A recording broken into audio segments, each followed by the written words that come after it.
औज़ुबिल्लाहिमिनश्शैतानिर्रजीम बिस्मिल्लाहिर्रहमानिर्रहीम। मैं डॉक्टर आसिफ इजहार, medical specialist police and services hospital Peshawar आपसे मुखातिब हूँ।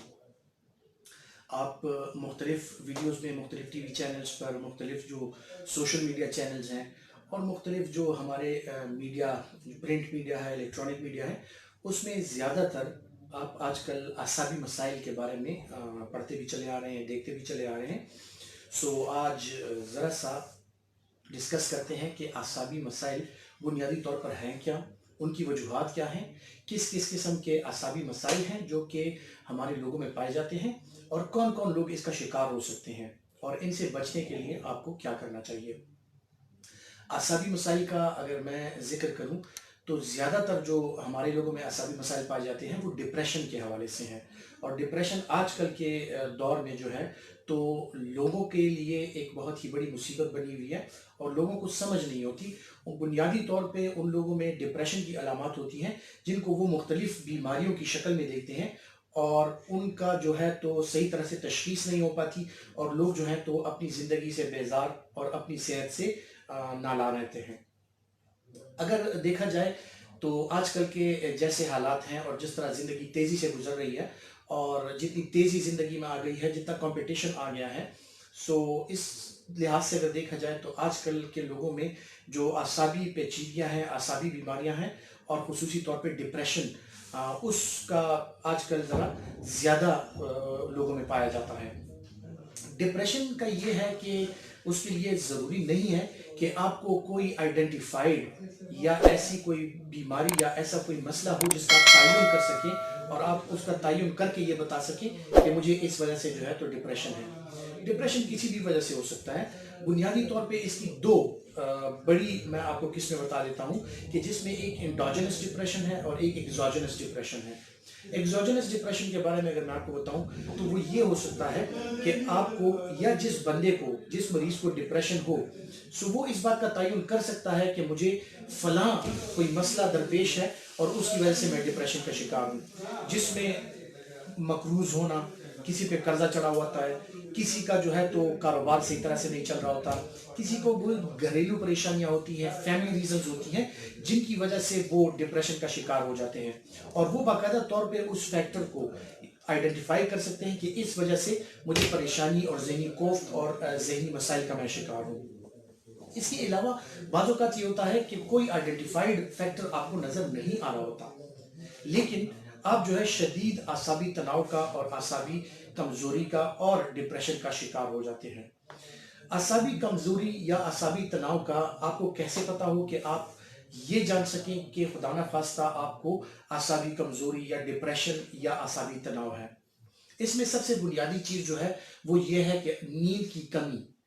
जो पेशेंट डिप्रेशन का शिकार हो जाता है उसमें नींद की कमी वाक़या हो जाती है, नींद का ना आना और उसके बावजूद भी कि आप शदीद थकन का शिकार हैं, आपकी फिजिकल और मेंटल स्टेटस आपका ऐसे है कि आपको फील हो रहा है, आपको लग रहा है कि आप शदीद थकन का शिकार हैं, लेकिन उसके बावजूद जब आप लेटते हैं, आप सोने जाते हैं तो आपको नींद नहीं आती।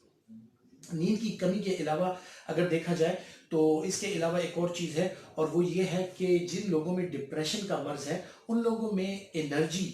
यानी उन लोगों की कुवत और उन लोगों की जो एनर्जी लेवल है या काम काज करने का जो मिजाज है वो खराब हो जाता है और आप ये समझते हैं कि आप थकन का शिकार हैं और आप कुछ कर नहीं सकते और जिसकी वजह से आपका बदन आपका साथ नहीं दे रहा। सो ये भी डिप्रेशन की अलामत हो सकती हैं। इसके अलावा जो है चिड़चिड़ापन आ जाना, खुसूसी तौर पे उन लोगों में जो कि इस बात का जिक्र करते हैं, हमारे साथ आके हमें बताते हैं कि गुस्सा बहुत जल्दी आता है, बहुत छोटी सी बात पे मैं हाइपर हो जाता हूँ और इसके अलावा जो है तो ज़्यादातर मुझे गुस्सा रहता है, किसी की अच्छी बात भी मुझे बुरी लगने लगती है और छोटी छोटी बातों पर मैं उलझ पड़ता हूँ। सो ये भी डिप्रेशन की अलामत हो सकती हैं और डिप्रेशन की अलामत है। सो अगर किसी में चिड़चिड़ापन या गुस्से का ज्यादा आना या इस तरह की बातें पाई जाती हैं तो वो जरूर अपने डॉक्टर से अपना मुआयना करवा ले, क्योंकि ये डिप्रेशन की अलामत हो सकती हैं। कुछ लोगों में डिप्रेशन की अलामत ऐसी भी होती हैं कि वो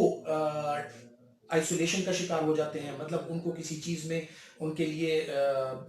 ये समझ लें एंटरटेनमेंट नहीं रहती, अपने काम काज में उनका दिल नहीं लगता, और इसी तरह कोई भी काम करने को उनका दिल नहीं चाह रहा होता। सो वो डिप्रेशन का शिकार हो जाते हैं। और खुसूसी तौर पे ऐसे लोग आके हमें बताते हैं कि मेरा दिल चाहता है कि मैं कहीं दूर किसी तन्हाई में और खामोशी जगह पे बैठा रहूं। सो आप में जब विड्रॉल आ जाता है और लोगों से आप अपने आप को विड्रॉ कर लेते हैं और रोजमर्रा की जिंदगी से आप अपने आप को हटा लेते हैं, तो ये भी डिप्रेशन की एक बहुत बड़ी अलामत है।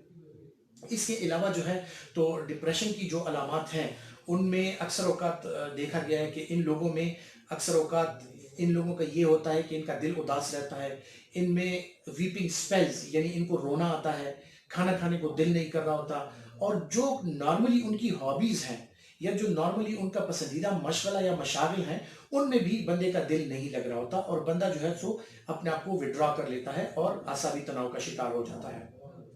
अब ये आसाबी तनाव जो है ये मुख्तलिफ किस्म की बीमारियों को जन्म दे सकता है, जिसमें नींद की कमी की वजह से आपके बदन का थका हुआ रहना, बदन में थकान रहना, बदन में एनर्जी की कमी आ जाना, और इसी तरह जो है सो ब्लड प्रेशर का शिकार हो जाना, आपका ब्लड प्रेशर बढ़ने लगता है नींद की कमी की वजह से, मुख्तलिफ किस्म के जो स्ट्रेस फैक्टर्स हैं उनकी वजह से जो है आपका ब्लड प्रेशर ज्यादा हो सकता है। सो इन लोगों में ब्लड प्रेशर की अलामत ज्यादा पाई जाती हैं, और खुसूसी तौर पे ये लोग जब अपने आप को विड्रॉ कर लेते हैं, अपनी एक्टिव जिंदगी से अपने आप को हटा देते हैं, सो इनमें मोटापे का और इसी के साथ साथ इनमें वजन के बढ़ने का अंदेशा ज्यादा रहता है। सो उन लोगों में जिन लोगों को अपने आप में इनमें से कोई जो मैंने बयान की इनमें से अगर कोई भी अलामत पाई जाती हैं तो आप यकीनी तौर पे असाबी कमजोरी या डिप्रेशन का शिकार हो सकते हैं। इस सूरत में आपको क्या करना है कि अपने जो मौलिज हैं उनसे जाके अपना मुआयना करवा लें, उनसे जाके अपना एक चेकअप करवा लें, और ये यकीन कर लें कि खुदा न खास्ता आप डिप्रेशन में तो मुब्तला नहीं है।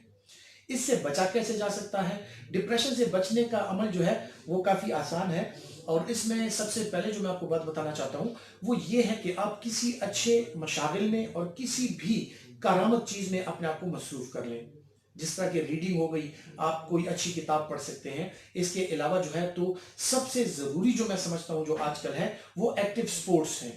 किसी भी एक्टिविटी में आप अपने आप को मसरूफ कीजिए ताकि आपकी सेहत भी अच्छी रहे, आपकी वर्जिश भी होती रहे और आपकी जहनी नशोनुमा भी होती रहे और आप डिप्रेशन से दूर रहें। इसके अलावा जो देखा गया कि आजकल बहुत से लोग जो हमारे पास डिप्रेशन के मर्ज का शिकार हैं वो वो लोग हैं या वो सेगमेंट है लोगों का जिनमें कोई बीमारी पाई जाती है, जिस तरह के शुगर हो गया या ब्लड प्रेशर हो गया या कोई दायमी बीमारियां ऐसे हैं जिनके लिए लोग साल हर साल से दवाइयां खा रहे हैं, परहेज पे हैं। सो उन लोगों में डिप्रेशन का एहतिमाल ज्यादा रहता है। उन लोगों के लिए यह है कि जितनी आपकी एक्टिविटी अच्छी होगी, जितना आप अपने आप को मसरूफ रखेंगे, सो उतना ही आपकी बीमारी जो है वो आपके जहन पे कम सवार होगी और आप में डिप्रेशन आने के जो चांसेस हैं वो कम से कम हो जाते हैं। जो शुगर के मरीज हैं वो सुबह और शाम के वक्त किसी भी टाइम अपने मौसम के लिहाज से, अपनी सेहत के लिहाज से और अपनी मसरूफियात के लिहाज से टाइम निकाल के वॉक के लिए जा सकते हैं, जॉगिंग के लिए जा सकते हैं। इसके अलावा जो है तो जो एक्टिव स्पोर्ट्स हैं, आउटडोर स्पोर्ट्स हैं, जिसमें बैडमिंटन हो गया, क्रिकेट या फुटबॉल हो गया, यंग जो हमारे नौजवान तबका है वो इन एक्टिव स्पोर्ट्स में अपने आप को मशगूल रख सकता है। और जो हमारे बुजुर्ग हैं वो वॉक की हद तक और बाग में जाके सैर की हद तक अपने आप को मसरूफ रख सकते हैं, जिससे जो है तो आपकी सेहत अच्छी रहती है, आप एक्टिव रहते हैं, तवाना रहते हैं, और इसके साथ साथ जो है तो आप डिप्रेशन से दूर रहते हैं। खुदा न खास्ता जिन लोगों में डिप्रेशन पाया जाता है और उनका डिप्रेशन ऐसे है कि वो इन चीज़ों के साथ या रोज़मर्रा की ज़िंदगी में तब्दीलियां लाने के साथ अगर उनके डिप्रेशन में फ़र्क नहीं पड़ रहा और उनको फील हो रहा है कि उनका डिप्रेशन बढ़ रहा है या उनका डिप्रेशन जो है उनकी रोज़मर्रा ज़िंदगी में हायल हो रहा है और वो अपने जो काम काज हैं या अपनी एक्टिविटीज़ हैं या अपनी जॉब है वो सही तरीके से सर अंजाम नहीं दे सकते, सो ऐसे लोगों के लिए चाहिए कि वो किसी मुस्तनद साइकेट्रिस्ट और डॉक्टर से मशवरा कर लें। इन लोगों में दवाइयों की भी जरूरत पड़ सकती है। जो डिप्रेशन की दवाइयां हैं उनमें मुख्तलिफ किस्म की दवाइयां पाई जाती हैं जो कि डिप्रेशन के लिहाज से कि किस बंदे में डिप्रेशन कितना शदीद है, उसकी वजूहात क्या है और वो डिप्रेशन उसकी जिंदगी पर किस हद तक असरअंदाज हो रहा है, इस लिहाज से जो है तो आपका साइकेट्रिस्ट या आपका डॉक्टर जो है आपको मुख्तलिफ किस्म की दवाइयां तजवीज़ करते हैं। ये दवाइयाँ मुख्तलिफ किस्म की हो सकती हैं। आपकी जो बीमारी है उसके लिहाज से, वजन के लिहाज से, आपकी जो एक्टिविटी है उसके लिहाज से, और अगर आपको कोई दूसरी बीमारियां जैसे शुगर या ब्लड प्रेशर या हार्ट प्रॉब्लम है उस लिहाज से आपकी दवाइयां जो हैं वो मुख्तलिफ हो सकती हैं। ज़रूरी नहीं है कि एक बंदा अगर डिप्रेशन के लिए कोई दवाई खा रहा हो और वो आपको तजवीज़ कर दे कि आप भी वो खाएं, उससे पहले अपने डॉक्टर से मशवरा इसलिए ज़रूरी है कि ये दवाइयां जो हैं हर एक बंदे के लिहाज से अलग हो सकती हैं, क्योंकि हर एक बंदे का डिप्रेशन, उसकी अलामात और उसके जो असरात आपकी ज़िंदगी पर मुरतब हो रहे हैं वो अलग अलग हो सकते हैं। सो ये बेहतर आपका डॉक्टर जानता है कि किस बंदे को कौन सी दवाई तजवीज़ करनी है। इन दवाइयों में खुसूसी तौर पे कुछ दवाइयां ऐसी भी होती हैं जिन लोगों में सीवियर डिप्रेशन हो और डिप्रेशन के साथ साथ उनमें और अलामात पाई जाती हैं, तो उन दवाइयों में कुछ ख़ाबावर गोलियां भी हो सकती हैं।